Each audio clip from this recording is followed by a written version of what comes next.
It's sad but true. Most men stick to the tried and tested when it comes to fashion.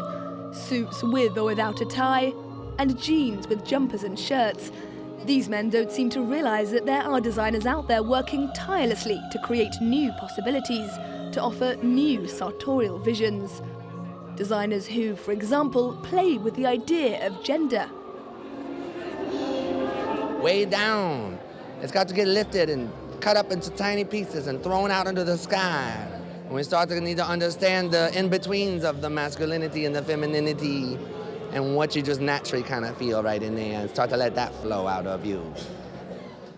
Backstage at the menswear Winter 2017-2018 shows, women's input is valued too. We're all a bit of each. It's great that there are differences, but those differences shouldn't have any impact beyond simply the way someone looks, physically. We're all human beings who should embrace all different sorts of qualities. For Rick Owens, the gender question is already old news. The proof is in the clothes. I definitely wanted it to be more positive and more joyous because I've been talking in my last couple of collections very much about a sense of doom, about dealing with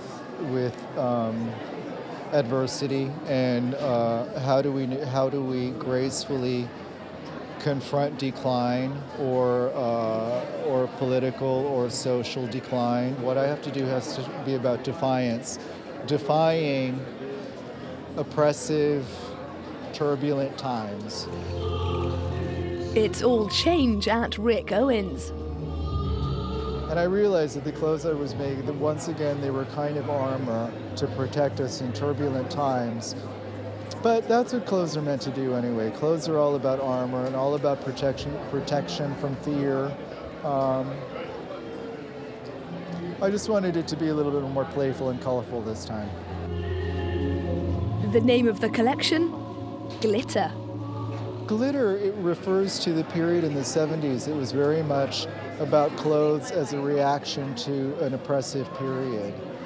Clothes is kind of a defiant, almost mocking attitude towards conventional conservative standards.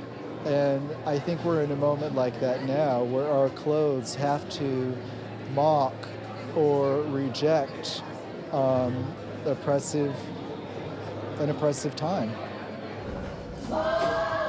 One trend sweeping catwalks right now is bringing in female models to wear the menswear collections. The phenomenon's been termed co-ed, the common term for mixed gender schools. For me, this has been normal since 2012. I've always presented my women's wear and menswear collections at the same time. I think I was one of the earliest people to do what's become very popular now. I started 5 years ago, and I think it's completely normal now. Parisian label Y Project agrees. 40% of their collection is unisex. The inspiration, everything from streetwear to Napoleon. A lot of our foundations are taken from streetwear, from the street, but we've made it all so much richer, more opulent, by contrasting the here and now with the past. Napoleon against Eminem. And if you take the collection as a whole, that richness is immediately visible. Issey Miyake too is tackling some important questions, even if they are a little more prosaic. Yusuke Takahashi has solved the eternal problem of how to keep clothes looking pristine, with minimum effort. We linked up this question with the idea of the forest. If you go hiking, you wear comfortable, easy-to-wear clothes you feel good in. And the materials used are all very innovative. So here, we've used natural fabrics alongside nylon, polyester, and fabrics that we've created ourselves. We've done a lot of technological research, and we've combined that with ancient Japanese textile techniques.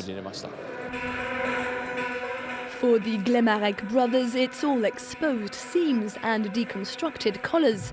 Made with traditional techniques, the young Brittany duo have named their fifth collection Blood is Thicker Than Water. Our great-grandfather was a tailor, and we've really taken it up again. We've worked a lot with the idea of bloodlines, and there's a lot of other inspiration. African tribes, English royalty, it depends. Blood is thicker than water is an expression. We thought it worked well for the title.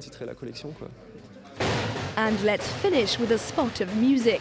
Austrian group Cederpass are accompanying Belgian designer Walter van Berendonk's latest offering. The collection is called Zwart, which means black in Dutch. And that was really the start. A nod to the fact that we're not living through particularly wonderful times right now. I wanted to include that in the collection, but in a very positive way, because all the references to ritual, they're all drawn from shamanism. For next winter, men's fashion has answers to more questions than you even knew to ask. All that remains is deciding which answers are right for you.